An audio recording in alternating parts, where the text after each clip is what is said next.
बारिश में गरीब सास बहू के पूरी छोले।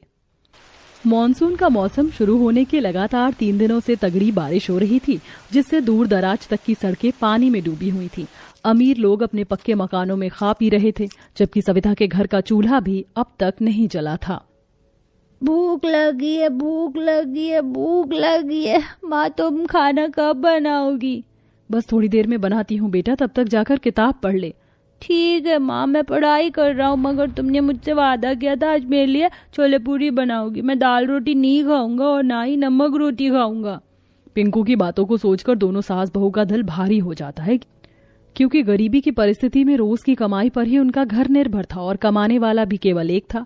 गरीब बहू मन में आशा लगाए अपने पति के आने की बाट जोह रही थी। वहीं दूसरी तरफ मुरली बरसात में भीग भीग कर भारी भरकम बोरियां उठाता है। माँ मर गया, कितनी भारी है ये बोरी, ऐसा लग रहा है कंधा टूट गया।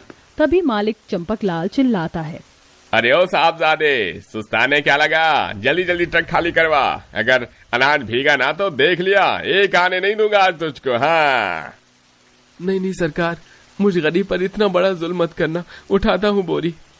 अपने परिवार की भूख का सोचकर मुरली सारी बोरी उतार देता है। जूट की बोरी से उसके दोनों कंधों में रगड़ आ चुकी थी। सेठ मुझे पैसे दे दो, मेरा परिवार मेरी राह देख रहा होगा। हाँ ये ले तेरी दिहाड़ी, 70 दूने 140।